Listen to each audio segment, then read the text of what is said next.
gudoomiyaha xisbiga cadaaladda iyo daryeelka ee u ciiday Soomaaliland Engineer Faisal Cali Waraabe iyo wafdi uu hogaaminayo ayaa ka qayb galay shir caalami ah oo ka furmay magaalada Istanbul ee dalka Turkiga.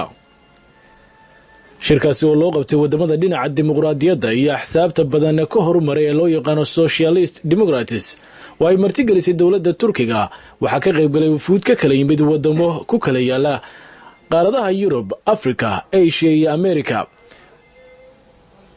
shirkaasi oo sanad walba la qabto waxa lagu casuumay xisbiga u ciida oo ka dhisan Soomaaliland waxana lagu gorfeeyaa hadba qodobka taagan ee sanad kasta.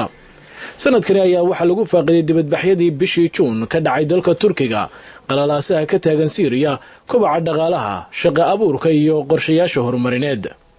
waxa goobjoog ka ahaa madax ka kala socotay wadamada leh xisbiyada Socialist Democrats iyo waliba madax kale oo isugu jirtay madaxweynayaal iyo wasiiro.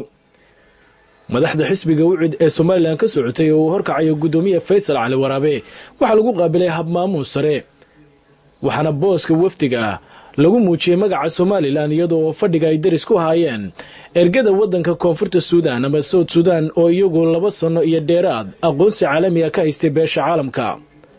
waxa halkaasi hadallo kala duwan ka jeediyay mas'uuliyiin ka kala socotay dawladda dimuqraadiga, qaramada midoobay, hay'adda xuquuqda aadamaha ee Amnesty International iyo qaar ka mid ah marti sharafta, waxaanay ka hadleen horumarinta xisbiyada dimuqraadiyadda iyo xuquuqda aadamaha.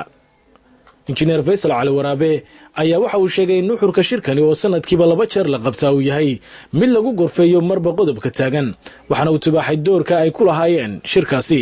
wadarkiisa waxa ka soo qaadayay wasaarihii Belgium ka soo qaybgalay islaam xisbigiisu maanta yahay xisbiyada center left ka yahay boqolkiiba 68 organization xisbiyaal ka soo baxay. waxaynu arinteena waa niman Soomaaliland hadda aanu sharxiyo inay si fiican uga wareysanayeen ninkii ururada madaxda ah ee George Babadido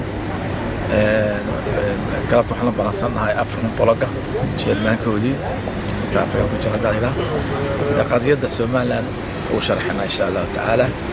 wajigii hore shirkani ayaa bishii February ee sanadkan ka qabsoomay dalka Portugiiska, waxaana goobjoog ka ahaa isla gudoomiyaha Faisal Cali Waraabe oo uu xisbigiisu halgan ugu jiro inuu xubin buuxda ka noqdo xisbiyada loogu yeero Socialist Democrats. waa film qaadistii Baarud Cabdilaahi Cilmi iyo Maasim Axmed Cawaale, Istanbul, dalka Turkiga.